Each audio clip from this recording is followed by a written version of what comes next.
आजकल जो हड्डियों से रिलेटेड समस्या सबसे ज़्यादा कॉमन है वो है आर्थराइटिस। कैल्शियम और विटामिन डी दोनों जुड़वा भाई और बहन की तरह होते हैं। बोन कैंसर जो है जनरली जल्दी उम्र में आता है। पेन किलर खाना सही होता है बोन्स के लिए। हमारे यहाँ आपको पता ही है, सारे लोग ही डॉक्टर हैं, बोले अरे ये दवाई ले लो, अच्छा वो दवाई ले लो, कि जो बहुत जल्दी लेके आराम देती है वो बहुत तेज़ और बहुत प्रॉब्लमेटिक दवाई भी हो सकती है। कि आपको नी रिप्लेसमेंट करवानी होगी, लेकिन वो नहीं चाहता है कि वो सर्जरी करवाए। ठीक है, उसके लिए वो नेचुरल प्रोसेस क्या हो सकता प्लेसमेंट पिछले सालों में और अब सालों हम कंपेयर करें तो उनके बढ़ने के कई कारण हैं। मोटापे की वजह से आर्थराइटिस नहीं होती। You get up from your chair, walk around for 10 seconds. जब आप बैठे हो तो आपकी कमर पीछे से सपोर्टेड हो, है? आपके हाथ इस लेवल पे साइड पे रेस्टेड हो। तकिया एक ऐसी चीज़ है जो कि लोग हमेशा परेशान रहते हैं कि पतला है, मोटा है, लगाना चाहिए, नहीं लगाना चाहिए। Hello and welcome to express cafe. Health and happiness के सीरीज में आज हम बात करने जा रहे हैं हड्डियों के बारे में, उनसे जुड़ी सभी दिक्कतें और जो आजकल सबसे ज़्यादा नी रिप्लेसमेंट्स बढ़ गए हैं। अगर आपको भी घुटनों में बहुत ज़्यादा दर्द रहता है, पीठ में बहुत ज़्यादा दर्द रहता है, ये इस पोस्चर में बहुत ज़्यादा दर्द रहता है, इसका एग्जैक्ट प्रॉब्लम क्या है और सॉल्यूशन क्या है, इसके बारे में आज हम बात करेंगे गंगाराम हॉस्पिटल के सीनियर ऑर्थोपेडिक से। डॉक्टर प्रतीक गुप्ता हमारे साथ हैं आज। बहुत बहुत स्वागत है सर आपका। सर, सबसे पहला सवाल तो ये रहेगा कि बोन से जुड़ी सबसे बड़ी समस्या क्या है आजकल जो लोग फेस कर रहे हैं? देखिए, आजकल जो हड्डियों से रिलेटेड समस्या सबसे ज़्यादा कॉमन है वो है आर्थराइटिस। जोड़ों में सूजन आना और घिस जाना। तो जैसे आपने कहा कि पहले हम देखते थे ये बड़ी उम्र में, अब वो छोटी उम्र में आने लगा है। एक वो, और एक दूसरा है हड्डियों में कैल्शियम की कमी होना, ऑस्टियोपोरोसिस, जिससे हड्डियाँ वीक हो जाती हैं। ये दो प्राइमरी प्रॉब्लम हैं जो सबसे ज़्यादा देखने को मिलती हैं आजकल। तो कैल्शियम की कमी की वजह से बोला जाता है कि हड्डियों में बहुत सारे प्रॉब्लम्स होते हैं, लेकिन कैल्शियम का मुख्य स्रोत क्या है? बोलते थे दूध होता है, लेकिन अब दूध भी आर्टिफिशियल आने लग गया है। बोलते हैं बहुत सारे लोग, ये भी बोलते हैं कि दूध नहीं पीना चाहिए। सोशल मीडिया में आजकल बहुत चल रहा है, हाँ, कितना सच है ये? देखिए, ऐसा है कि दूध नहीं पीना चाहिए, इसमें कोई सच्चाई नहीं है। लेकिन हाँ, कुछ लोगों को मिल्क से इंटॉलरेंस होती है, जो नहीं पचा पाते हैं, उनके लिए ठीक है। और उनके लिए भी सोया मिल्क है, जो कि नॉर्मल मिल्क जो जिसमें लैक्टोज़ होता है, वो जिससे प्रॉब्लम होती है, तो लैक्टोज़ इंटॉलरेंस होता है, तो उनके लिए दूसरे मिल्क भी हैं। तो ये ठीक है कि मिल्क के लिए ओवरबोर्ड नहीं होना है हमारे को, कि ज़रूरत से ज़्यादा दूध को मतलब इम्पोर्टेंस नहीं देनी है। But consumption of almost 1 litre of milk in a day, in whichever form, मतलब किसी भी फॉर्म में, चाहे वो दूध है, पनीर है, छाछ है, या खोया है, या व्हाटएवर वे आप लेना चाहें उसको लेना चाहिए। कैल्शियम का जो सोर्स हमारे वेजिटेरियन लोगों में है, वो दूध सबसे अच्छा है। और फिर जैसे बादाम है, उसमें मिलता है कैल्शियम अच्छा। और कई सारे सब्जियां हैं जिनमें कैल्शियम मिलता है। और अगर जो ज़्यादातर लोग आजकल ले लेते हैं एग, तो एग भी एक अच्छा सोर्स है। और जो हमारे लोग हैं जो नॉन वेजिटेरियन खाना ले सकते हैं, उनमें तो एक मील ही हफ्ते में अगर नॉन वेजिटेरियन फूड का होता है, उससे सोर्स मिल जाता है। बट अदरवाइज दूध। और दूसरा एक इम्पॉर्टेंट चीज़ है एक्सपोजर टू सनलाइट, बिकॉज जब सनलाइट हमारे को बॉडी पे आती है तो उससे जो विटामिन डी बनता है, विटामिन डी कैल्शियम को बॉडी में एब्जॉर्ब करके उसको हड्डियों में जमाने का काम करता है। तो सिर्फ कैल्शियम की अवेलेबिलिटी इम्पॉर्टेंट नहीं है, उसकी अवेलेबिलिटी के साथ साथ उसको इंटेस्टीन से, आंतों से उठाना और हड्डी तक पहुंचाना, वो विटामिन डी का काम है। इसलिए आप देखेंगे जब भी कभी बात होती है तो कैल्शियम और विटामिन डी दोनों जुड़वा भाई और बहन की तरह होते हैं, बिकॉज दे वर्क टुगेदर। तो इसीलिए दोनों का इम्पोर्टेंस है। लेकिन अगर हम इंडिया में देखें तो आजकल वीगन ट्रेंड बहुत ज़्यादा बढ़ गया है, जिसकी वजह से लोग दूध, पनीर, जितने भी डेयरी प्रोडक्ट्स हैं वो सब इग्नोर कर रहे हैं। विटामिन डी की भी बहुत कमी है, बिकॉज सनलाइट आजकल अगर लें, अगर दोपहर हो जाती है बहुत ज़्यादा, तो आप ले नहीं सकते हो। सुबह सुबह उतने लोग उठ नहीं पा रहे हैं, तो कैसे इसको अब्जॉर्ब कैसे किया जाएगा? सी फिर अगर मान लीजिए वीगन डाइट में भी वैसे बताया, कई सारी सब्जियों में, फ्रूट्स में, आमंड्स जैसे हैं, बादाम है, इनमें इस तरह के जो प्रोडक्ट्स हैं उसमें कैल्शियम का अच्छा स्रोत है। अमाउंट है। लेकिन अगर आप बिल्कुल ही, आपका लाइफस्टाइल ऐसा है कि आप सुबह उठ नहीं पा रहे हैं, एक्सपोजर टू सनलाइट नहीं है, और खाने में भी हमारे अलग अलग तरीके के सिस्टम्स हैं, हम्म, तो फिर आपको एक स्टेज पे आकर के सप्लीमेंट्स फिर लेने पड़ेंगे। मतलब you will have to supplement it with some calcium tablets और कैल्शियम सप्लीमेंट्स। फिर उन लोगों के लिए आकर के कैल्शियम सप्लीमेंट्स या विटामिन डी सप्लीमेंट्स ज़रूरी हो जाते हैं। दो हमारा recommendation for young people it is not there, because वो फिजिकली एक्टिव रहते हैं, एक्सपोजर टू सनलाइट रहता है, खाने में भी अच्छा खा पाते हैं। जनरली जो 50-60 के ऊपर हो जाते हैं लोग, पहुंच जाते हैं उम्र में, स्पेशली लेडीज़ में मीनोपॉज के बाद में, तो वहाँ पर ज़्यादा सप्लीमेंट का रोल आता है। बट अगर कोई है जो बिल्कुल वीगन है और खाने में काफ़ी उनके रेस्ट्रिक्शंस हैं या लैक्टोज इंटॉलरेंस भी है साथ साथ, तो then supplements are the other options that they can do. आपने अर्थराइटिस की बात की, है ना? अर्थराइटिस होता क्या है? और आजकल ये तो बहुत ज़्यादा ही देखा जा रहा है हर तीसरे चौथे इंसान को। प्रॉब्लम है या फिर एक नॉर्मल कोई सिम्पटम है किसी चीज़ का? नहीं, देखिए, arthritis is a problem. Okay. उसमें आर्थराइटिस बेसिकली वर्ड का मतलब है जोड़ में inflammation. Itis means inflammation, arthro means जोड़। सो जोड़ के अंदर इन्फ्लेमेशन, अब उसके कई सारे कारण हो सकते हैं इन्फ्लेमेशन के। तो जैसे कि कॉमनेस्ट आर्थराइटिस जो है वो है एज रिलेटेड आर्थराइटिस, को ऑस्टियो आर्थराइटिस बोलते हैं। ऑस्टियो आर्थराइटिस इस तरह होता है जैसे हमारी उम्र बढ़ती है तो जोड़ की जो लाइनिंग होती है उसमें बदलाव आने लगते हैं। कुछ जेनेटिक होते हैं कि जेनेटिकली वो ख़राब होने लगती है। कुछ और जेनेटिकली ये भी होता है कि ऑयल की जो मात्रा होती है, एक लुब्रिकेटिंग ऑयल होता है अंदर, उसकी मात्रा कम हो जाती है। कार्टिलेज के जो सेल्स हैं उनकी मात्रा कम हो जाती है, ये जेनेटिक होता है। कुछ लाइफस्टाइल रिलेटेड होते हैं जिसमें कि हमारा जो लाइफस्टाइल है, चोट लगना, ज़्यादा एक्टिविटी नहीं करना, उसको यूज़ नहीं करना, उसको मेंटेन नहीं करना, तो उससे भी over the period of time changes आ जाते हैं। तो जो एज रिलेटेड चेंजेस आते हैं, जैसे सफ़ेद बाल होता है आमतौर पे, उसी तरीके से जो आर्थराइटिस होता है उसको बोलते हैं ऑस्टियो आर्थराइटिस। इसके अलावा कई तरह की और 15-20 तरह की आर्थराइटिस होती हैं, जिसमें कि रोमाटॉइड होती है, यूरिक एसिड रिलेटेड होती है, गाउट, तो बड़ी सारी आर्थराइटिस होती हैं जो कि एज रिलेटेड नहीं होती, बट उनमें शरीर में कोई कमी आ जाती है। जैसे गाउट में यूरिक एसिड का प्रोसेसिंग गड़बड़ हो जाता है, तो वो यूरिक एसिड कलेक्ट होने लग जाता है बॉडी के अंदर। रोमाटॉइड में हमारे जो जोड़ की लाइनिंग है वो बदल जाती है, वो ऑटोमेटिकली अपने आप ही जोड़ को ख़राब करने लग जाती है। It is auto immune guided, जहाँ की बॉडी अपने आप को ही डैमेज करने लग जाती है because of certain changes in stimulus, जो उसको दिखाता है कि ये चीज़ हमारी नुकसान दे रही है, तो बॉडी उसी को ही, अपने जोड़ को ही ख़राब करने लग जाती है। अच्छा, खुद से ही खुद अपने से अपने आप अपने ही अगेंस्ट काम करने लग जाती है। उसमें कुछ ऐसे सेल्स बन जाते हैं जो जोड़ को खुद ही ख़राब करने लगते हैं, खाने लग जाते हैं। तो और जोड़ को और साथ के जो लिगामेंट्स हैं उनको भी, तो आप देखेंगे रोमेटॉइड में डिफ़ॉर्मिटी, मतलब टेढ़े-मेढ़े हाथ हो जाते हैं, उँगलियाँ ऐसे हो जाती हैं और अंगूठा ऐसा हो जाता है। तो वो सब बिकॉज़ ना जोड़ ही नहीं, बट जो आस-पास के लिगामेंट्स हैं वो भी डैमेज हो जाते हैं। तो अलग-अलग इस तरह की आर्थराइटिस होती है। फिर एक सोरियाटिक होती है, इसमें सोरियासिस होता है, उससे रिलेटेड आर्थराइटिस होती है। तो ऐसी बहुत सारी अन्य आर्थराइटिस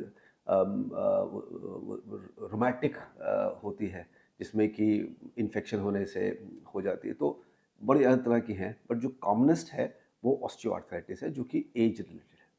ओके। अर्थराइटिस समझकर कई बार लोग ऐसे ही सोचते हैं कि यार उम्र की प्रॉब्लम है तो इग्नोर कर देते हैं।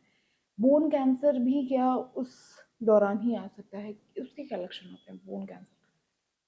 बोन कैंसर जो है जनरली जल्दी उम्र में आता है, लेट उम्र में नहीं आता bone cancer, rare. Commonest age bone cancer की है 20-22 साल, बोन कैंसर की। और लेट एज में आ सकता है, बट कम आता है। लेट एज में हड्डी जो कैंसर से पीड़ित होती है वो दूसरे कैंसर की वजह से, जैसे आपने सुना होगा प्रोस्टेट कैंसर होता है। तो जब आदमी एक अधेड़ उम्र से ऊपर 60 के ऊपर रहता है तो प्रोस्टेट कैंसर हो जाता है। तो प्रोस्टेट कैंसर के जो कीटाणु हैं वो जाकर के हड्डी में बैठ जाते हैं, हड्डी को गलाने लगते हैं और ख़राब करने लगते हैं।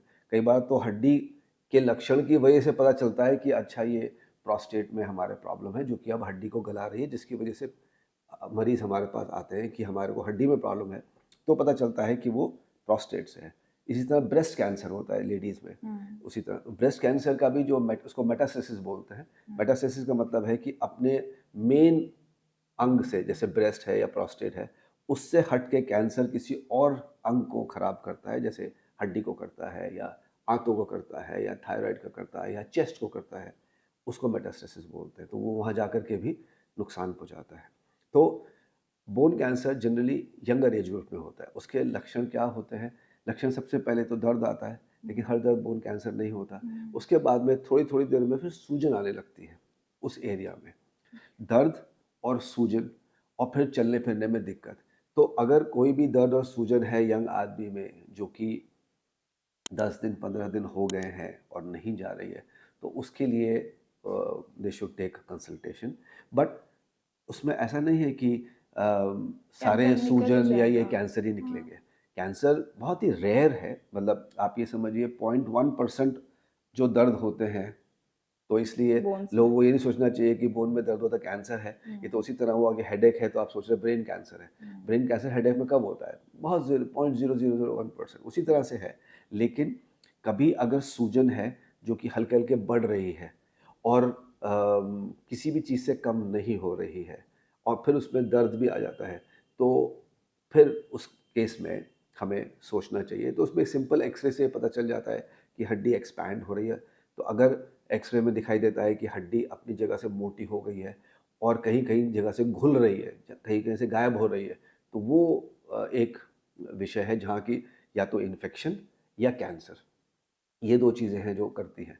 बट फिर उसमें आगे एमआरआई या और जाँच करके पता चल जाता है कि कैंसर है, क्योंकि अगर इन्फेक्शन होता है तो बुखार, मवाद और बहुत तेज़ टीसों के साथ दर्द होता है, तो उससे पता चल जाता है कि इन्फेक्शन है।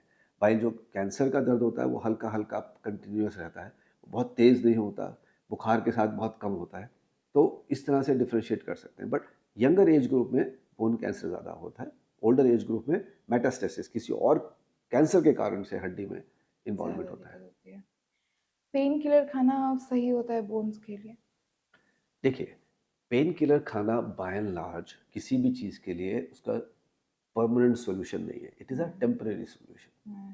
तो अगर कोई भी चीज़ है, उसका हम इलाज कर रहे हैं, तो उसको ठीक होने में कुछ दिन लगते हैं, जैसे 4-5 दिन।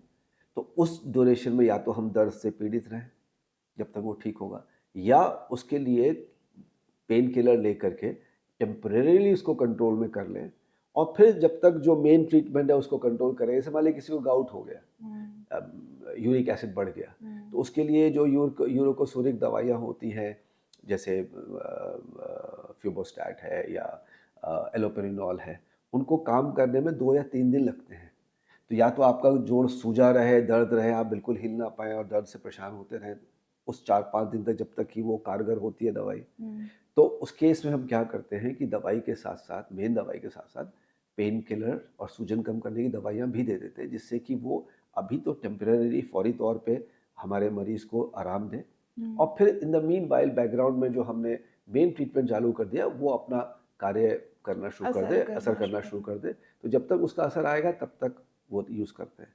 ज़्यादा पेन किलर लेने से पेट में अल्सर, किडनी और लिवर 3 चीज़ों में बहुत तेज़ी से असर आने का चांस है। देखा गया ये है कि ज़्यादातर लोग क्या करते हैं कि टेम्परेरी इलाज करते रहते हैं। हुँ। जैसे उनको दर्द हुआ तो हमारे यहाँ आपको पता ही है सारे लोग ही डॉक्टर हैं, बोले अरे ये दवाई ले लो, अच्छा वो दवाई ले लो। और जो दवाई जितनी जल्दी से आराम लाए वो उतनी ही अच्छी दवाई मानी जाती है। हुँ। जबकि फैक्ट ये है कि जो बहुत जल्दी लेके आराम देती है वो बहुत तेज़ और बहुत प्रॉब्लमैटिक दवाई भी हो सकती है, क्योंकि वो जितनी तेज़ी से दर्द को कंट्रोल करती है उतना ही वो बॉडी को नुकसान पहुँचाने की क्षमता रखती है।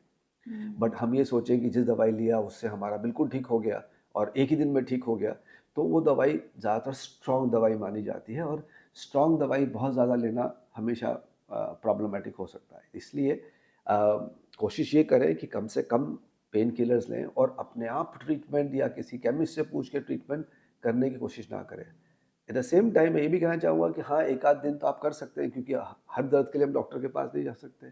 तो 1-2 दिन तो करके देख लीजिए, कोई बात नहीं है।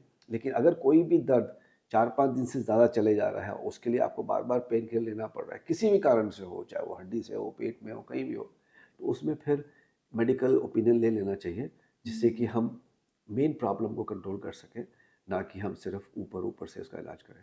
ओके। अच्छा कैंसर की आपने बात की और आर्थराइटिस की भी बात की। इसका कोई कभी सॉल्यूशन परमानेंटली निकलता है?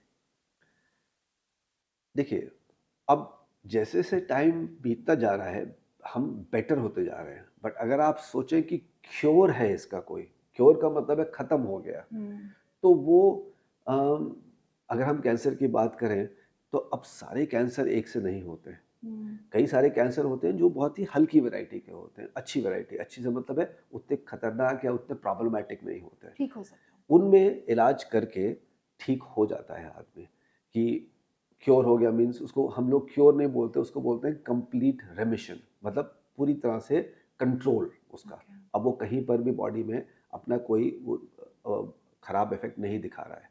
तो वो मेरे हिसाब से अप टू 15 टू 20% हुँ, ऑफ द प्रेज़ेंट आज की ज़िंदगी में जो हमारी वो हैं कैंसर हैं, 15 से 20% ऐसे हैं जो कि हम जिनका कि हम कंप्लीट रेमिशन में ला सकते हैं।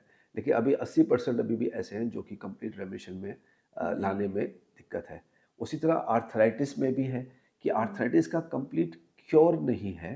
हुँ, अगर कौन-सी आर्थराइटिस की बात कर रहे हैं उस पे भी डिपेंड करता है। हुँ। अ, जो अगर हम जनरल होता है मान लो। ऑस्टियोआर्थराइटिस, हुँ, तो ऑस्टियोआर्थराइटिस का कोई क्योर नहीं है, उसका कंट्रोल है। कंट्रोल मीन्स कि जो आज है हमारा इससे और आगे ना बढ़े। अम, कुछ मेडिसिन्स हैं जो कि रिपेयर के लिए कोशिश करती हैं और कुछ रिपेयर हो भी जाता है।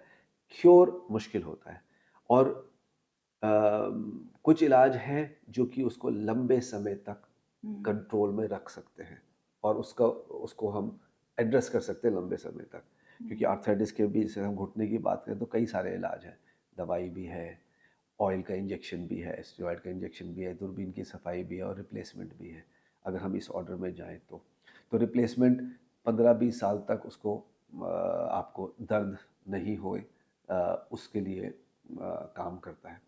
ओके। बट आप कहें कि हमारा क्योर हो गया ऑस्टियोआर्थराइटिस का, वो नहीं होता। हाँ, हमें दिक्कत नहीं होती, वो कंट्रोल में रहती है।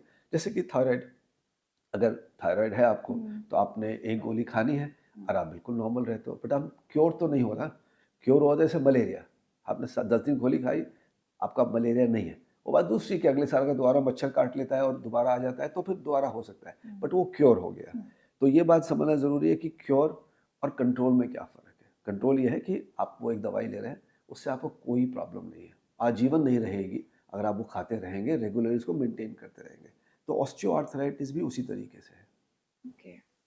अच्छा, आजकल यंग एज में भी बहुत ज़्यादा हड्डियों में दर्द रहता है, घुटनों में दर्द रहने लग गया है। इनफैक्ट 19-20 साल के बच्चों को रहने लग गया है। ये प्रॉब्लम क्यों है और इसका सॉल्यूशन क्या हो सकता है? देखिए, यंग एज में जैसे आप कह रहे हैं 19-20 साल की उम्र में अगर जोड़ों में हड्डी में दिक्कत आ रही है तो उसके मेरे हिसाब से 2 या 3 कारण हैं। हुँ, एक कारण तो है लाइफ़स्टाइल, कि हुँ, आजकल एक्टिविटी कम हो गई और चोट और उस तरह की चीज़ें ज़्यादा हैं। हुँ, हुँ, दूसरा है खान-पीन, न्यूट्रिशन, क्योंकि आजकल जो नेक्स्ट जनरेशन है उसके अपने अलग तरीके हैं खाने-पीने के और हुँ, फ़ास्ट फूड, ट्रांस फूड्स, ये सारे जो जो पैकेज्ड फूड्स। पैकेज्ड फूड्स हैं जिनकी कि न्यूट्रिशनल वैल्यू कम है, अम, वो प्रॉब्लम करते हैं। कई बार तो ये भी देखा गया है कि सम टाइम दूसरे एक्सट्रीम में लोग इतने कॉन्शियस है कि वो खाते ही इतना कम है कि वो अपने आप को पतला, दुबला और हुँ, वो जो फिगर में रखते हैं। तो कभी-कभी उसकी वजह से भी डाइजेशंस के इश्यू हो जाते हैं, स्पेशली लेडीज़ में। ये देखा गया है कि अगर वो ज़्यादा उस पे कंट्रोल करती हैं तो उनका फिर फीमेल एथलीट ट्रायड बोलते हैं जिसको, कि उसमें वो उनको फिर खाया ही नहीं जाता उनसे, और खाया नहीं जाता तो न्यूट्रिशन डेफिशिएंसी हो जाती है। तीसरा चीज़ है जैसे स्मोकिंग, अल्कोहल, ये भी बॉडी में कैल्शियम को डिपॉज़िट होने से रोकता है। रोकने में कारगर होता है। तो उसको उसका भी मेरे हिसाब से उसका भी इंक्रीज़ हुआ है हुँ, कंज़म्पशन, तो that is also there. But मुझे लगता है मेनली लाइफ़स्टाइल है। आजकल हर चीज़ तो रिमोट पे, हर चीज़ टेलीफ़ोन में, आपको उठने की ज़रूरत नहीं है। आप एक जगह हैं, सब कुछ वहीं आपका होता रहता है। And also social media and electronic media इतना है कि आदमी दिन भर एक ही जगह बैठ कर के स्क्रॉल करता रह जाता है और सारा टाइम उसी में निकल जाता है। तो जो टाइम हमको बाहर जा कर के एक्टिविटी करना और फिजिकल एक्टिविटी जो हमारे पहले जनरेशन है जो ज़्यादा किया करती थी वो अब कम होता जा रहा है। तो I think it is more of lifestyle food that causes. Otherwise for उन 19-20 ईयर ओल्ड मतलब 19-20 साल के आदमी में ये प्रॉब्लम होने का कोई और कारण नहीं है। अच्छा, ये नेचुरली कुछ नहीं है, ये बस अपने रूटीन की वजह से हो सकता है। अच्छा, तो आपने 2 चीज़ें बात की कि ना एक्सरसाइज़ेज़ ज़्यादा है ना और डाइटिंग भी बहुत बुरी है। ज़्यादा इफ़ेक्टिव कौन होता है? डाइटिंग अच्छी लेना या फिर एक्सरसाइज़ अच्छी करना? एक प्रॉपर अच्छी हेल्दी हड्डी के लिए? सी दोनों ही इम्पोर्टेंट हैं हुँ, क्योंकि जब आप डाइट अच्छा लेते हैं हुँ, तो कैल्शियम की अवेलेबिलिटी होती है बॉडी में, विटामिन डी की अवेलेबिलिटी होती है, न्यूट्रिशन की अवेलेबिलिटी होती है। हुँ, अब अवेलेबिलिटी होना इज़ नॉट नेसेसरी कि बॉडी उसको ले करके अपने पास उसको एक्यूमुलेट करके उसको अपने सिस्टम में बना लेगी। हुँ, तो अगर हम सिर्फ बोन जॉइंट और मसल्स की बात करें तो अगर अच्छी डाइट ली तो अच्छा कैल्शियम अवेलेबल है। लेकिन अगर आप एक्सरसाइज करते हैं तो जब एक्सरसाइज करते हैं तो जितनी बार एक्सरसाइज करते हैं जैसे मैंने हाथ मोड़ा तो हाथ मोड़ा कैसे, जो मांसपेशी ने उसने खींचा, हुँ, मेरी हड्डी को हड्डी मुड़ी और हुँ, फिर सीधी हुई। ये मूवमेंट जब होता है तो जितनी बार हड्डी पे वो मसल खींचती है, हड्डी में एक स्टिमुलस आता है उसको मजबूत करने के लिए। हुँ, तो जितनी बार हम एक्टिविटी करते हैं उतनी बार बॉडी उसको उसी हिसाब से मजबूत करने की कोशिश करती है। एक और चीज़ है कि जितनी बार आप दौड़ते हैं, जंप करते हैं, बॉडी में हल्के-हल्के क्रैक्स आते हैं। ओके, हर हड्डी पे आते हैं, माइनर माइक्रोस्कोपिक क्रैक्स होते हैं और बॉडी फिर उसको रिपेयर करती है। जब रिपेयर करती है तो उसको और मजबूत करती है। तो हुँ, जितनी बार उसमें क्रैक आता है, जितनी बार उसमें हम एक्टिविटी करते हैं, क्रैक मीन्स नॉट फ्रैक्चर, बहुत हुँ, माइक्रोस्कोपिक स्टिमुलस। तो हुँ, जितनी बारी एक्टिविटी होती है उतना ही बॉडी उसके लिए आगे तैयार होने के लिए अपना वो करती है, तैयार करती है तैयार अपने आप को कि आगे इसी तरह की और एक्टिविटी आए, जिसको कि हम कॉमन भाषा में एक्लिमेटाइजेशन भी बोलते हैं। तो इसी तरीके से जब कोई भी आदमी एक्सरसाइज कर रहा होता है या कोई भी एक्टिविटी कर रहा होता है, वो हल्के से स्टार्ट करता है, थोड़े से स्टार्ट करता है। जब पहली बार करता है तो हल्का-फुल्का दर्द होता है, हुँ, तो बॉडी उसको रिपेयर करती है। जब रिपेयर करती है तो उसको अपने आप को और मजबूत करती है। फिर अगली बार वो जब थोड़ी और एक्टिविटी करता है तो बॉडी उसको और मजबूत वो करती है। करते तो हैं। जितनी जैसे एक्टिविटी करते जाते हैं वैसे-वैसे मजबूती आती जाती है। तो इसलिए activity and nutrition both go hand in hand, दोनों की ज़रूरत है। बेज़ा तो इसमें कहना हुँ, मुश्किल है कि एक ज़्यादा ज़रूरी है या, पर आप मुझे बोले एक ही चूज़ करना है तो एक्टिविटी मैं ज़्यादा चूज़ करूँगा क्योंकि ओके, कुछ ना कुछ तो खाएगा ही आदमी, ऐसा नहीं हो कि खाएगा नहीं। नहीं, लेकिन ऑन द अदर हैंड ये हो सकता है कि कोई एक्टिविटी ना करे सिर्फ खाता रहे, ऐसा हुँ, भी पॉसिबिलिटी है। तो इन दैट केस हम एक्टिविटी को आई वुड प्रेफ़र। प्रेफर। आजकल नी रिप्लेसमेंट बहुत ज़्यादा बढ़ गया है।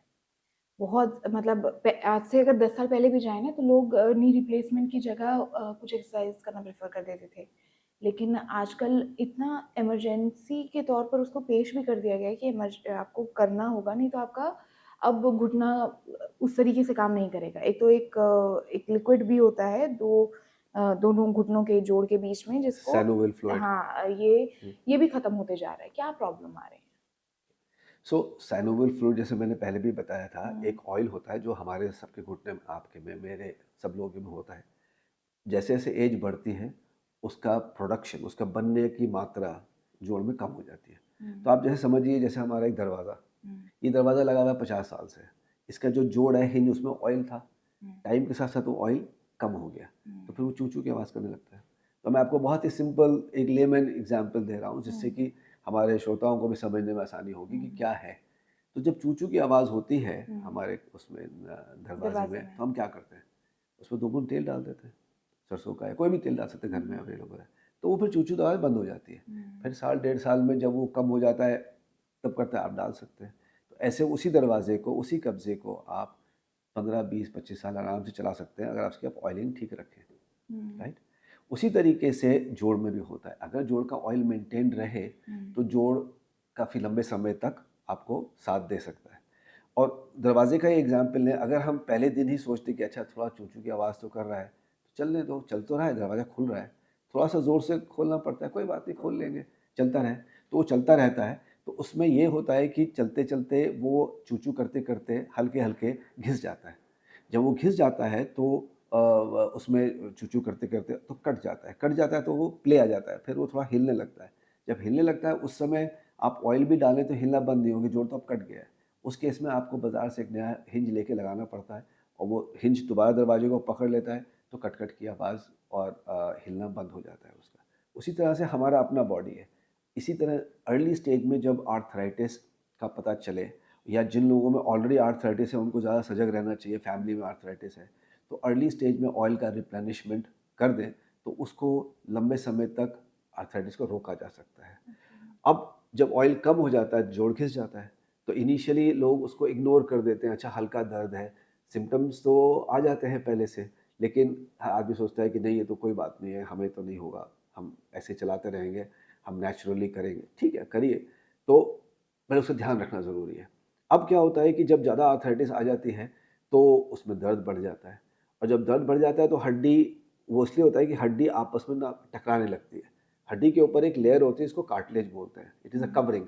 वो एक आप समझिए रबड़ की तरह है, जो जैसे हमारे गाड़ी में दरवाजे में रबड़ लगी होती है, जिससे दरवाज़ा बंद करें तो सॉफ्ट रहे, ज़ोर से आवाज़ ना आए, एग्जाम्पल दे रहे हैं। उसी तरीके से इसमें भी आपस में जब हड्डी टकराए, टच करे, तो उसके बीच में एक पैडिंग होती है, जिसको कि मेनिस्कस बोलते हैं, और आर्टिकुलर कार्टिलेज, जो कार्टिलेज होता है वो। ओवर द टाइम कार्टिलेज भी ख़राब हो जाता है और वो मेनिस्कस भी ख़राब हो जाता है, तो हड्डी हड्डी पे टकराने लगती है। जब हड्डी टकराती है एक दूसरे में तो कड़कड़ की आवाज़ आती है, जोड़ों में महसूस होती है और उससे दर्द पैदा होता है और वो दर्द की वजह से आदमी चल नहीं पाता, सो नहीं पाता या दिक्कत आती है। तो इन दैट केस अगर हमने उसको उस स्टेज तक पहुंच गए हैं तो वहाँ पर फिर रिप्लेसमेंट की आवश्यकता आ जाती है। अब रिप्लेसमेंट पिछले सालों में और अब सालों में हम कंपेयर करें तो उनके बढ़ने के कई कारण हैं। मेरे हिसाब से मेन कारण है अवेयरनेस। पहले और इम्प्रूवमेंट इन टेक्नोलॉजी। पहले क्या था कि जोड़ महंगे बहुत थे, कम लोगों को अवेयरनेस थी और बहुत सारे लोग तो सिर्फ 60 साल के बाद में सोच लेते थे कि भाई अब तो बुढ़ापा आ गया है, अब तो थोड़ा बैठना है, ज़्यादा एक्टिविटी नहीं करनी है, फिजिकली एक्टिव अब नहीं हो सकते। वो एक नॉर्मल धारणा लोगों के दिमाग में आ गई थी, अब तो 60-65 के हो गए, अब तो हमें आराम करना है। वाइल जो अब नया हमारा अप्रोच है वो ये है कि हर आदमी 80 साल तक भी एक्टिव रहना चाहता है। वो वॉक के लिए जाना चाहता है, वो ट्रैकिंग के लिए जाना चाहता है, वो गोल्फ खेलना चाहता है और स्पेशली वॉकिंग करना चाहता है, जैसे वॉक करता है उसकी हेल्थ ठीक रहे। इन विच केस जब तक कि जोड़ ठीक नहीं होंगे तो वॉकिंग ठीक नहीं होगी और वॉकिंग ठीक करने के लिए फिर जोड़ की रिप्लेसमेंट की अ, आवश्यकता बढ़ जाती है। Plus technology has also technology में कि जोड़ जो पहले हमारे जो रिजल्ट्स थे over the period of time improve करते करते they have become much better, उनके रिजल्ट्स भी अच्छे हैं। But yes, correct indication is important. कई बार इंडिकेशन थोड़े से चेंज हो जाते हैं जिसकी वजह से प्रॉब्लम्स आती हैं। बट अगर सही समय पे ध्यान दिया जाए अर्ली स्टेज में तो रिप्लेसमेंट को बहुत हद तक रोका भी जा सकता है। तो रोका जा सकता है लेकिन इसका कोई एक नेचुरल प्रोसेस नहीं हो सकता है? क्या रोकने का सर्जरी ज़रूरी ही होगी? नहीं, देखिए। मतलब जैसे कि किसी को दर्द है हम्म, और किसी ने सजेस्ट कर दिया किसी डॉक्टर ने कि आपको नी रिप्लेसमेंट करवानी होगी, लेकिन वो नहीं चाहता है कि वो सर्जरी करवाए, ठीक है? उसके लिए वो नेचुरल प्रोसेस क्या हो सकता हाँ, देखिए, मान लीजिए किसी को बोला गया कि आपको, आप जैसे कह रहे हैं कि रिप्लेसमेंट की ज़रूरत है। है? इसका मतलब ये है अगर सही एडवाइस दिया गया है तो, मतलब करेक्ट एडवाइस दिया गया है तो उसका मतलब ये है कि जोड़ इतना घिस गया है, 80% से ज़्यादा घिस गया है कि अब उसमें कार्टिलेज या उसको नॉर्मल एक्टिविटी करने के लिए जो चाहिए वो चीज़ अब नहीं है उसके अंदर। तो उस केस में आप कोशिश कर सकते हैं, बट कितना उससे फ़र्क पड़ेगा, क्योंकि ये ज़्यादातर ऐसा नहीं होता कि 30-40 की एज में होता है। ये जनरली इस तरह का एडवाइस 55-60 के आसपास दिए जाते हैं जनरली। उस समय क्या होता है कि पास्ट 60 बॉडी की जो रिपेयर कैपेसिटी है वो कम होती चली जाती है। अब आप कंपेयर करिए 30-35 ईयर ओल्ड आदमी जिसकी रिपेयर कैपेसिटी बहुत अच्छी होती है, 65-70 पे, 60 के ऊपर रिपेयर कैपेसिटी कम हो जाती है। तो उन केसेस में अगर हम उनको नेचुरल वे से कोशिश भी करें, वो कितने कामयाब होंगे पता नहीं। तो क्या क्या नेचुरल चीज़ें हो सकती हैं उसको हम सोचते हैं। तो सबसे पहले है बॉडी का वेट। ओके। ज़्यादातर लोगों जिनमें ओवरवेट होते हैं उनमें प्रॉब्लम ज़्यादा होती है। तो उन सबको एडवाइस किया जाता है कि भाई अपना वज़न कम रखें, जो कि एक बहुत ही मुश्किल काम हो जाता है फॉर, देखिए जितने लोग ओबीज़ हैं, जितने लोग मोटे हैं, उन्हें पता है वो मोटे हैं और वो शायद किसी न किसी लेवल पे उनके दिमाग में वो है बात कि हमें पतला होना है। दूसरा ये है कि ऐसी एक्टिविटीज़ जो कि जोड़ को, आर्थराइटिस को बढ़ाएँ नहीं, लेकिन कैलोरी बर्न करें, आपको एक्टिविटी दें जिससे आपकी बोन एंड जॉइंट्स जो हेल्थ, मतलब उनकी हेल्थ बेटर हो सके। जैसे कि जेंटल वॉक। जेंटल वॉक, कुछ लोग पूछते हैं कि हम कितनी वॉक कर सकते हैं? उसका तरीका ये है कि जितनी वॉक से आपको कोई दिक्कत ना हो, उतना ठीक है। और उसको टुकड़ों में भी कर सकते हैं कि आप एक सुबह किया, रादर देन 2 किलोमीटर पूरा एक साथ करने के बजाय 1 किलोमीटर सुबह किया, 1 किलोमीटर शाम को किया, so that you are dividing the strain on the knee, और फिर भी कर सकते हैं। तो तीसरा है जैसे साइकिलिंग है, एक पर्टिकुलर तरह की साइकिलिंग है जो आप कर सकते हैं जिसमें कि वज़न कम आता है और वज़न नहीं भी आता और रेजिस्टेंस ज़्यादा नहीं होता, फिर भी वो आपके बॉडी को, नीज़ को और लोअर बॉडी को एक्सरसाइज देती है। तीसरा बहुत अच्छा है स्विमिंग। तो जो लोग स्विमिंग कर सकते हैं उनके लिए स्विमिंग बहुत अच्छा है, उसमें कोई वज़न नहीं पड़ रहा है लेकिन एक्टिविटी हो रही है। तो इस तरह की हमें एक्टिविटीज़ सोचनी है और करनी है जिससे कि हमारी आर्थराइटिस बढ़े नहीं, और हम कुछ एक्टिविटी भी करते रहें जिससे कि जोड़ में स्टिफनेस और जोड़ों की भी हम मेंटेनेंस कर सकें। तीसरा चीज़ है न्यूट्रिशन, ऑब्वियसली कि हम अपना न्यूट्रिशन अच्छा रखें। न्यूट्रिशन में ऐसा कोई चीज़ नहीं है कि मैं बोलूँ कि ये चीज़ खा लीजिए तो जोड़ की आर्थराइटिस नहीं होगी, ऐसा कुछ नहीं है। बहुत सारे लोग बोलते हैं ठंडा, खट्टा, अचार, चटनी, ये वो चीज़ें, वो साइंटिफिकली प्रूवन नहीं है, लेकिन over the period of time बताया गया है कि इससे दिक्कत आती है, तो लोग उसको उस पे ध्यान देते हैं। But what is important is कि आपकी बैलेंस डाइट होनी चाहिए, इतना प्रोटीन, इतना कार्बोहाइड्रेट, इतना फैट और इतने न्यूट्रिएंट्स। तो न्यूट्रिएंट्स पे ज़्यादा ध्यान देना चाहिए, फल, green leafy vegetables, fruits and milk products थोड़े बहुत। तो वो तीसरा चीज़। चौथा चीज़ है, अगर आप कोई ऐसी चीज़ करते हैं जिससे कि बॉडी में, जैसे स्मोकिंग है या आपका ड्रिंकिंग। ड्रिंकिंग है, अल्कोहल है, ये 2 चीज़ें हैं जो कि बॉडी में कैल्शियम को भी कम करती हैं और आर्थराइटिस को भी बढ़ाती हैं। तो उनको अगर किया कम कर जाए, सकते हैं जिससे कि हमारी हेल्थ बेटर हो जाए। और फिर फाइनली है कुछ सप्लीमेंट्स आप ले सकते हैं जो कि जोड़ में रिपेयर के लिए, जैसे विटामिन ई है और एक हाइलो वो कुछ ओरल ऑयल के भी टैबलेट्स आती हैं, वो आप ले सकते हैं। और जो जनरल विटामिन्स हैं वो ले सकते हैं। तो वो जो भी जोड़ में बचा है, वो जो 20% बचा है, एटलीस्ट उसको मेंटेन कर लें, सो दैट कि और आगे ना बढ़े। और जो भी खराब हो गया है उसमें कुछ थोड़ा बहुत परसेंट ही होता है, थोड़ा बहुत बेटर हो सकता है, लेकिन बाय एंड लार्ज हम टोटली ये सोचें कि हम नेचुरल तरीके से कर लेंगे, तो उसमें मुझे लगता है कि थोड़ा चांसेस कम है, लेकिन कोशिश करने में कोई हर्जा नहीं है। बट ये थोड़ा ध्यान रखना होता है कि कोशिश करते-करते हम इतने आगे ना चले जाएँ कि हम जोड़ को बिल्कुल ही ख़राब कर लें। तो कोशिश करें, फिर मेडिकल एडवाइस लेते रहें बीच-बीच में, सो दैट कि वो स्टेज ना आए जहाँ की रिप्लेसमेंट भी फिर बड़ा तरीके का हो जाए। कुछ लोग इतना घिस लेते हैं कि जो नॉर्मल रिप्लेसमेंट के बजाय हमारे को बड़ा रिप्लेसमेंट मीन्स कि ऑर्गुमेंट्स, मतलब अब हड्डी को बनाने के लिए कुछ एक्स्ट्रा सामान डालना पड़ता है बॉडी को मजबूत करने के लिए। उसमें एक्सटेंशन रॉड्स होती हैं, ऑगमेंट्स होते हैं, कि इतना हड्डी घिस लेते हैं लोग। कभी-कभी ऐसे आते हैं कि उनके बिल्कुल घुटने ऐसे गोल हो जाते हैं, मतलब ये जो लेग्स हैं दे सीधे होने के बजाय ऐसे हो जाते हैं, तो सब हड्डी अंदर वाली ख़त्म हो जाती है। तो कई बार उसको बिल्ट अप भी करना पड़ जाता है, तो उस स्टेज तक ना ले जाएँ। ओके। अच्छा, आपने बोला कि मोटापा एक बहुत बड़ा रीज़न रहता है, तो मोटापा क्या जो बाकी के शरीर के दर्द भी होते हैं, उसका उसका भी एक वजह बनता है बोन्स के दर्द में? हाँ, तो अ, जैसे मोट कमर का भी दर्द आजकल बहुत ज़्यादा रहता है। हाँ, तो मोटापा जो है बाय एंड लार्ज अगर आप देखें तो हर चीज़ में ही नुकसान देता है। हाँ। ब्लड प्रेशर भी उसी वजह से बढ़ता है, हार्ट की कंडीशंस भी उसी वजह से हो जाती हैं। तो हुँ। हर चीज़ में करता है मोटापा इफ़ेक्ट। तो जैसे मान लीजिए अगर कोई आदमी, मोटापे की वजह से आर्थराइटिस नहीं होती है कि मोटापा है तो इसलिए आर्थराइटिस है। लेकिन एक बार आर्थराइटिस शुरू हो जाती है तो मोटापे की वजह से फिर वो एग्रवेट हो जाती है कि लोड ज़्यादा है उस पे। तो हमारी सारी बॉडीज़ वर्क करती हैं फिजिकल प्रिंसिपल पे, load per unit area.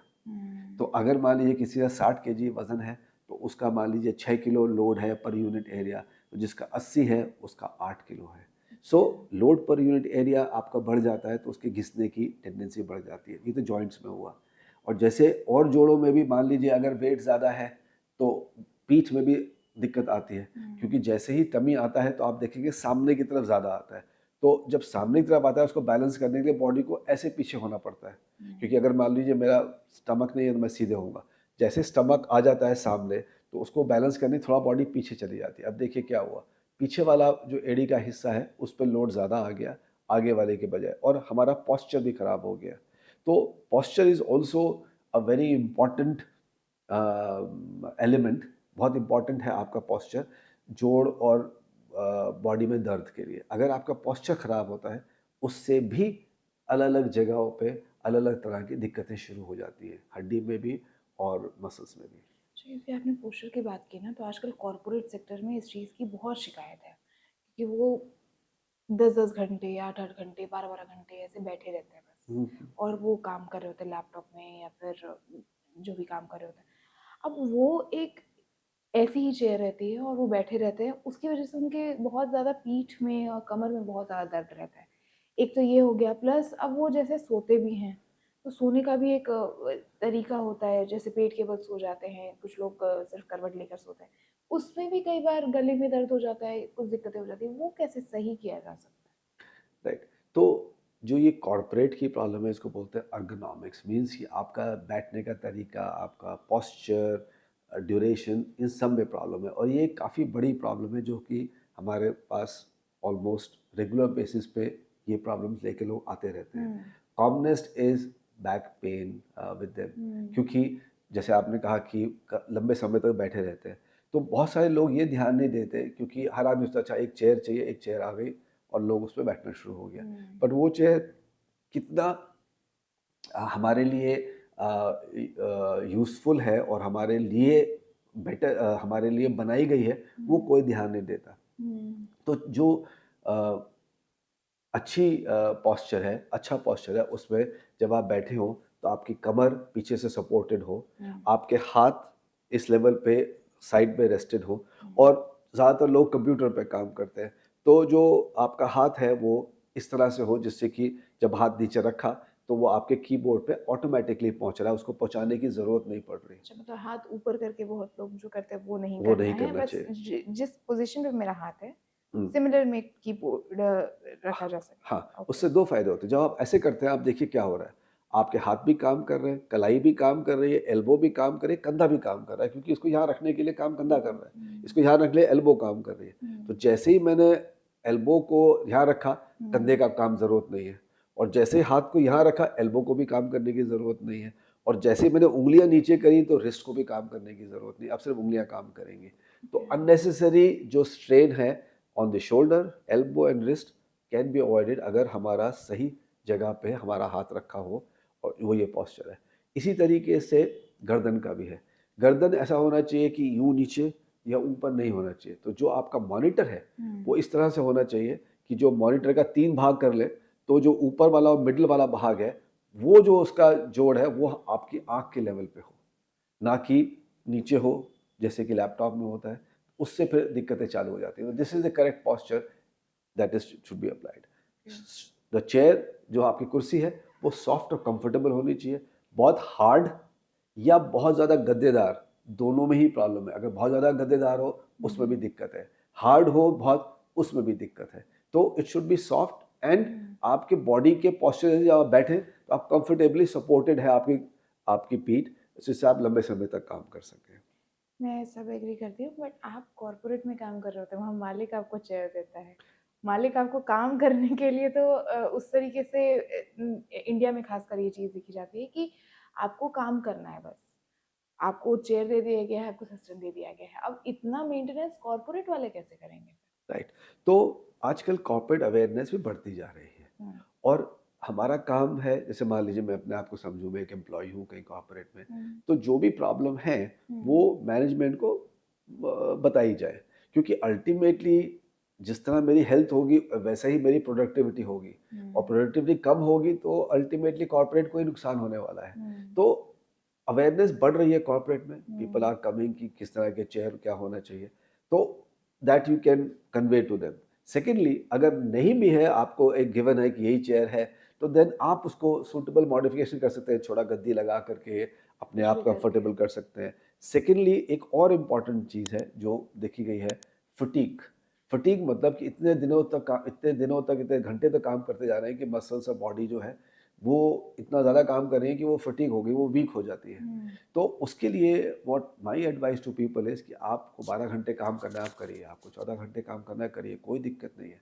But every hour और so you get up from your chair, walk around for 10 seconds.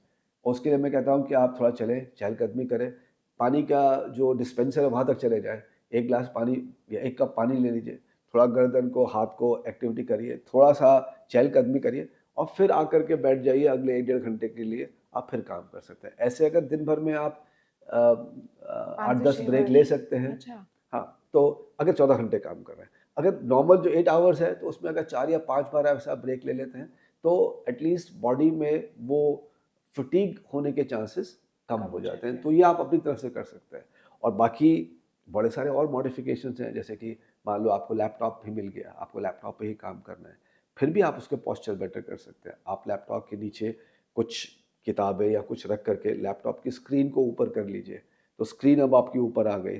अब प्रॉब्लम क्या है, लैपटॉप की सबसे बड़ी प्रॉब्लम क्या है, लैपटॉप की प्रॉब्लम है कि जो स्क्रीन है और जो कीबोर्ड है वो कनेक्टेड है एक दूसरे के साथ में, तो आप ऐसे हो जाते हैं बिकॉज आपका हाथ तो स्क्रीन उस पे है, कीबोर्ड पे है, और उसको देखने के लिए ऐसे दिखेगा नहीं आपको, तो फिर यूँ करना पड़ता है। अब ये पोस्चर खराब है गर्दन के लिए, पीठ के लिए, हाथ के लिए।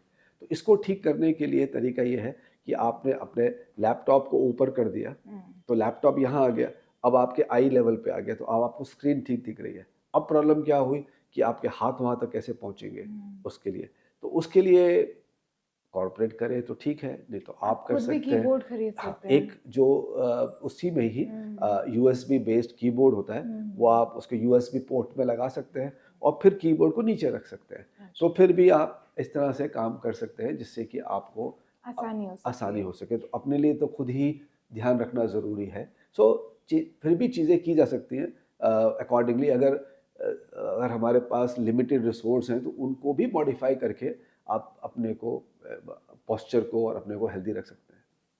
अच्छा, ठीक है। सोने का पोस्चर कैसा होना चाहिए? जो मतलब पेट के बल सोना सही होता है, या फिर एक स्ट्रेट सोने के लिए बोला जाता है, या करवट लेना भी सही है? देखिए, मेरे हिसाब से टू माय नॉलेज सोने के पोस्चर से कोई खास दिक्कत फ़र्क नहीं नहीं पड़ होती सकता है। है। क्यों? क्योंकि जब तक मैं आपसे बात कर रहा हूँ, जब तक मेरी आँख खुली है, तब तक तो मैं जो भी पोस्चर चाहता हूँ, सीधा, टेढ़ा, मैं रख सकता हूँ कॉन्शियसली। लेकिन जैसे ही मुझे नींद आती है, फिर मेरा कोई कंट्रोल नहीं है बॉडी के ऊपर। मैंने ये सवाल आपसे इसीलिए पूछा क्योंकि आजकल लोग बोल रहे हैं कि तकिया लगा के लोग सोते हैं ना, उसकी वजह से ये जो सर्विकल हाँ, पेन है वो उसमें मैं बहुत आता ज़्यादा हूँ। बढ़ गया हाँ, है। उसमें मैं आता हूँ। तो 1 मिनट में तो उससे यस प्रॉब्लम आती है। लेकिन आप किस तरह सोते हैं, आप पेट के बल सोते हैं, आप साइड में सोते हैं, आप पैर मोड़ के सोते हैं, सीधा सोते हैं, उससे कोई फ़र्क नहीं पड़ता, क्योंकि वो एक बॉडी का अपना तरीका है। और आँख बंद होते ही, सोते ही वो बॉडी वो तरीका ले लेती है। आप चाहें भी कि मैं सीधा सोऊँ, तो तभी तक सीधा होंगे जब तक कि आपकी आँख बंद नहीं हुई है। तो जैसे ही आँख लग जाती है, बॉडी अपने आप ले लेती है। बॉडी किस तरीके से वो पोस्चर लेती है वो डिपेंड करता है कि जो ज़्यादा मोटे लोग होते हैं वो पेट के बल सो ही नहीं सकते हैं, तो उनकी बॉडी को साइड में सोने की आदत होती है।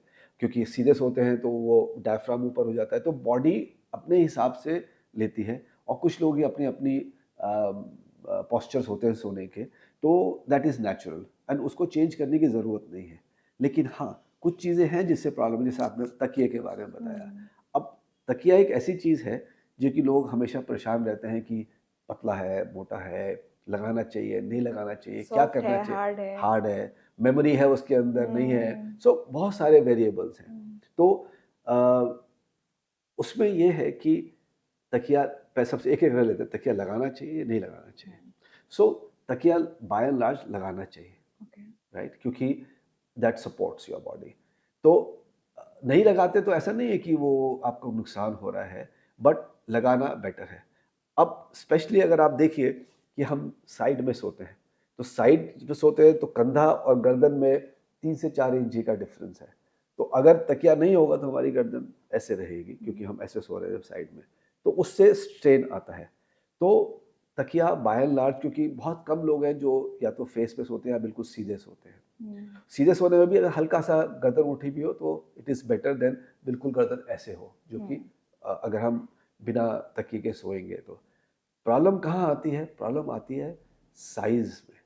हम बाज़ार से जो भी हमें लगता है हाँ सॉफ्ट ले आते हैं, बट आपके लिए जो तकिया ज़रूर अच्छा है और जो मेरे लिए वो फ़र्क है। क्यों? क्योंकि कितना आपके शोल्डर ब्रॉड है उस पे डिपेंड करता है, ना कि तकिया सॉफ्ट है, मोटा है या पतला है।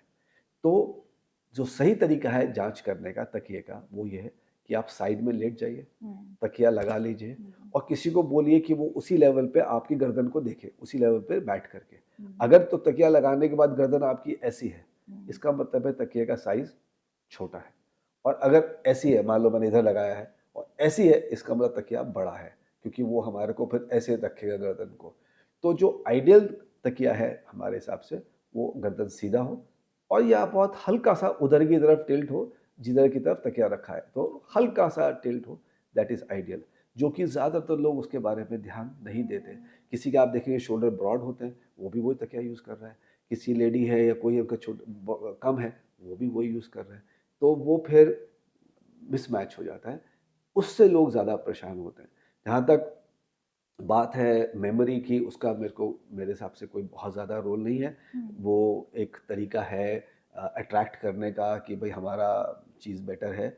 बट सॉफ्टनेस, यस, सॉफ्टनेस और हार्डनेस एक चीज़ है, जो कि वो इंडिविजुअल के ऊपर है कि कितना उसको सॉफ्ट चाहिए और कितना हार्ड चाहिए। बाय एंड लार्ज बहुत हार्ड तकिया इज़ नॉट गुड। बहुत ज़्यादा सॉफ्ट तकिया लेंगे तो वो फिर गर्दन को ऐसे कर देगा क्योंकि दबता जाएगा। तो मीडियम साइज़ जो कि आपको कंफर्टेबल हो, वो तकिया अच्छा ठीक है, होता बट है। तकिया लगाना इज़ बेटर।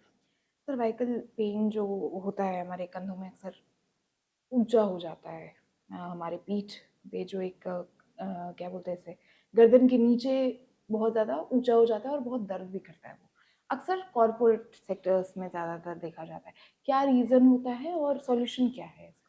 अगेन इसका reason by and large posture hmm, and long working hours. जब ऐसे करते हैं तो ये वाली मांसपेशी ज़्यादा काम करती है। ज़्यादा काम करती है तो कुछ देर के बाद में उसमें फटीग हो जाती है, वो स्पैज़म में चली जाती है। स्पैज़म का मतलब वो अकड़ जाती है।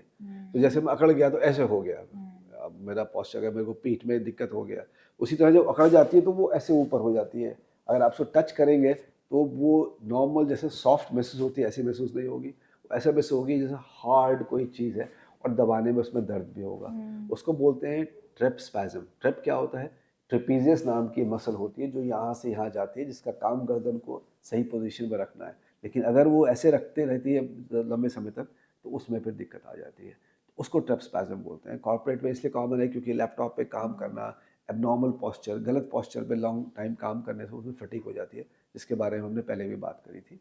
तो उसकी वजह से उसमें पेन और स्पैज़म आ जाता है, जिसकी वजह से ऊपर दिखाई देता है। उसका इलाज बेसिकली उसको रिलैक्स करना, रिलीज़ करना और एक्सरसाइज करके उसमें मजबूती लाना इज़ द ट्रीटमेंट। ओके। आजकल बहुत ज़्यादा ये चीज़ देखा जा रहा है। हो सकता है पहले भी देखा जाता हो, लेकिन आजकल क्योंकि सोशल मीडिया है तो we all know everything about it. बच्चे जब पैदा होते हैं तो उनका पैर या तो टेढ़ा होता है कुछ का, अ, किसी का हाथ टेढ़ा होता है, किसी का कुछ टेढ़ा होता है।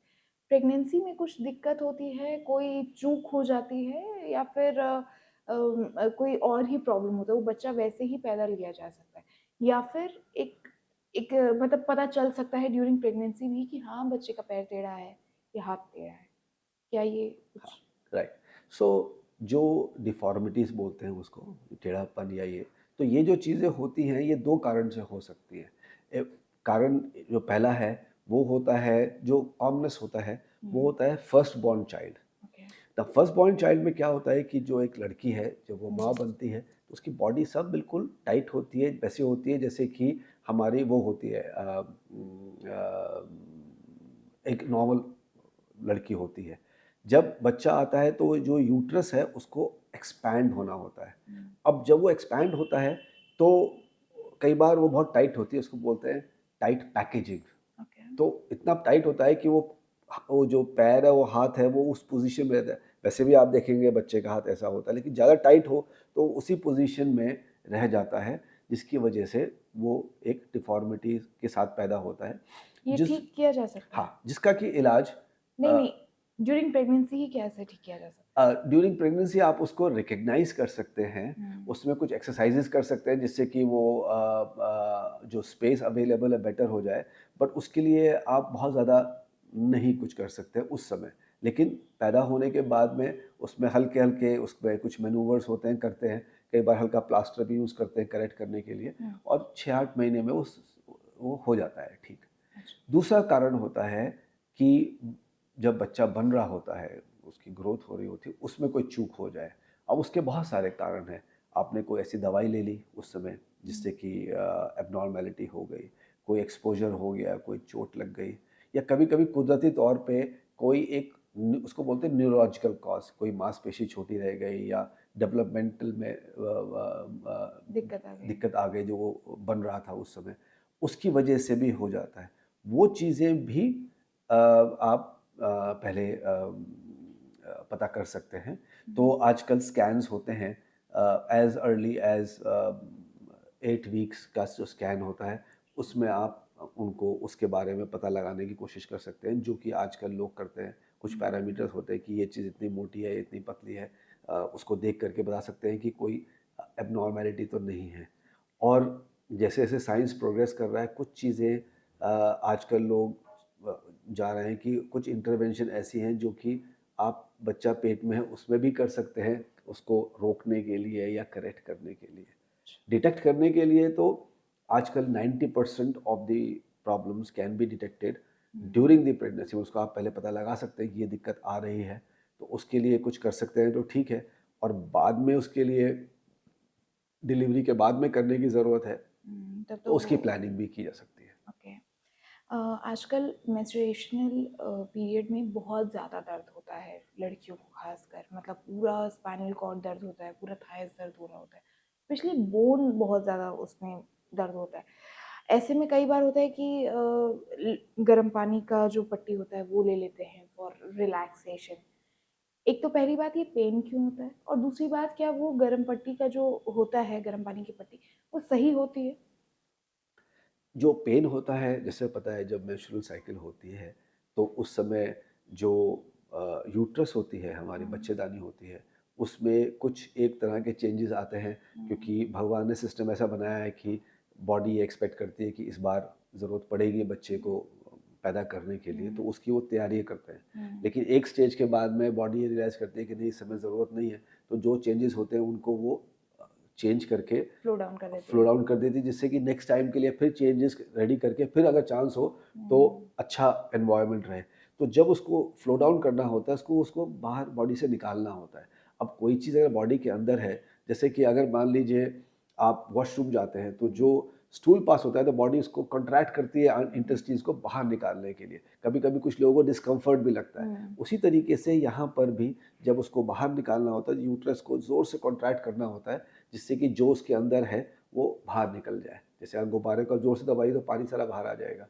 उसी तरीके से उसमें भी होता है, तो that is a normal process. But कुछ लोगों को ज़्यादा दर्द होता है औरों से।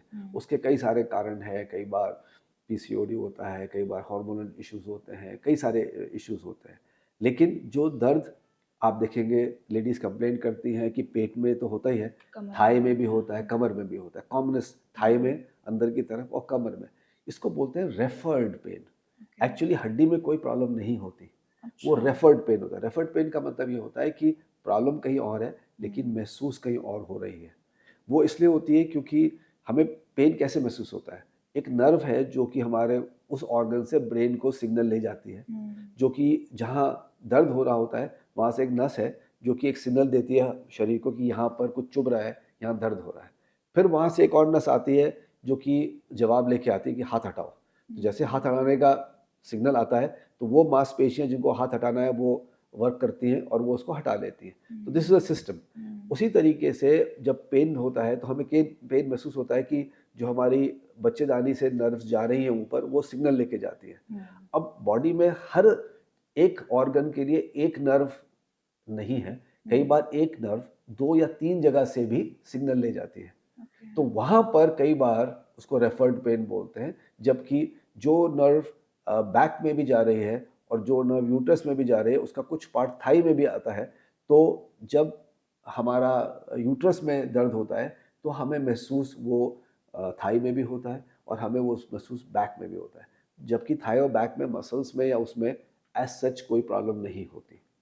उस केस में सिम्प्टोमेटिक रिलीफ के लिए कुछ लोग दवाई ले लेते हैं, लेकिन जब दर्द होता है तो कई बार स्पैज़म भी हो जाता है, तो हल्के गर्म पानी की बॉटल लेने से वो ठीक तो शायद नहीं हो जाता, लेकिन आपको रिलैक्सेशन होता है। रिलैक्सेशन मिल जाता है, आपको थोड़ा आराम मिल जाता है, क्योंकि उससे ब्लड सप्लाई बेटर हो जाती है वहाँ की, आराम मिल जाता है। तो उसको लेने में कोई हर्जा नहीं है, बट अगेन बहुत गर्म, बहुत लंबे समय तक नहीं लेने तो जल जाता है या उसमें स्किन में प्रॉब्लम आ जाती है।